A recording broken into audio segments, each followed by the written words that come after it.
Welcome to the Garden Tomb. Ayan, so andito na naman tayo sa The Garden Tomb. Ito po ay malapit sa Old City, yung pinanggalingan din natin kanina doon sa Wailing Wall. At malapit po ito dito sa Damascus Gate.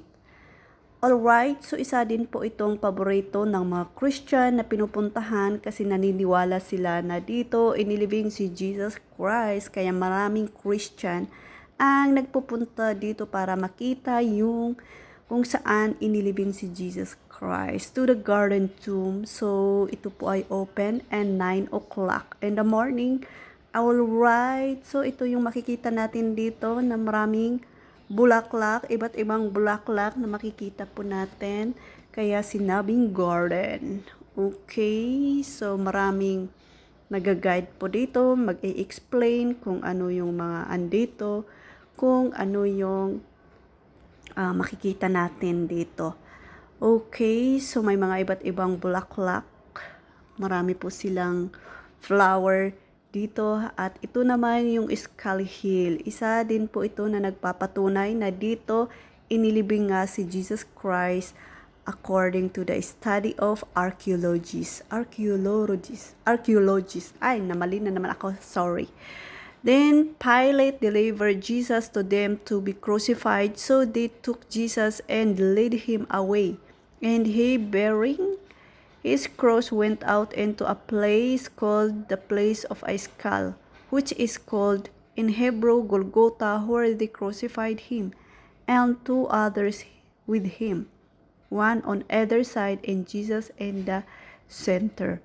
John 19:16 to 18. Okay, so iyon nga po yung skull na isa sa nagpapatunay na dito malapit inilibing si Jesus Christ. Alright, so makikita din natin ito. Pray for the peace of Jerusalem. As a Christian, we are mandated to pray for the peace of Jerusalem. Okay, so ito na yung papunta sa tomb. And dito naman, large chapel, small chapel. Hindi ko po yan napuntahan kung ano bagayan. Alright, so notice, do not enter work in progress. Okay, work in progress pa lang ang mga yaon. At ayan, lakad-lakad po tayo ng kaunti dahil maganda ngayon ang panahon. So, alright. So, dito naman makikita natin, Jesus said, I am the light of the world. John 8:12. So, sinasabi ni Jesus Christ that He is the light of the world. Whoever follows me will not walk in darkness, but will have the light of life. O, diba? So, if you are following Jesus Christ, you are always in the light. Mayroon man siguro ang dark, pero lahat ng ito, through Christ, makakayanan po natin. Okay, so, Jesus is the way, the truth, and the life through the Father. Okay. So, andito na tayo sa empty tomb. Welcome to the Garden Tomb of Jerusalem. So, ayan, papasok po tayo dyan mamaya. Bawal po dyan ang cellphone. Pero, ayun, minsan, matigas din ang ulo. Kaya, nakakapasok sila with cellphone at pinipicturan ang mga yan. Kahit may mga sign na bawal. Okay, so ayan, maraming mga tao. Ito naman yung bato na kinaver doon sa libingan ni Jesus Christ. Okay, then Joseph of Arimathea and Nicodemus took the body of Jesus Christ and bound in its stripe of linen with the spices, as the custom of the Jews is so sorry.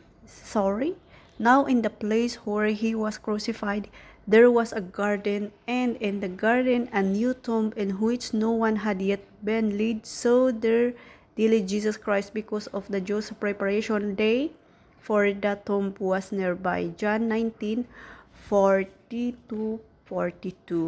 Okay, so ayan. Ayan, dito yung tomb na yun, wala pang nakaka-lay doon. Only Jesus Christ. So Jesus Christ declared with power to be the Son of God by the resurrection from the dead. Romans 1:4. So naniniwala po talaga tayo na Jesus died and alive again. He resurrect. Ayan, yung mga butterfly. He resurrect talaga.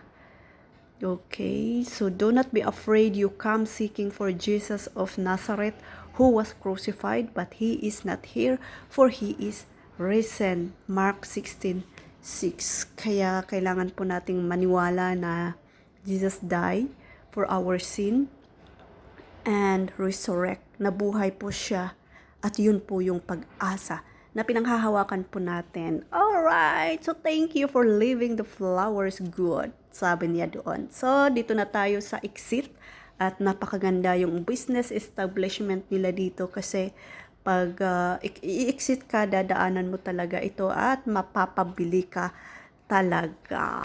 Okay, so ayan, uuwi na po tayo at continue to pray for the peace of Israel. So, lakad-lakad po tayo. Punta na tayo sa sasakyan. And please don't forget to speak or to declare in your life that Jesus is alive. Jesus is Lord. Jesus save you. Okay?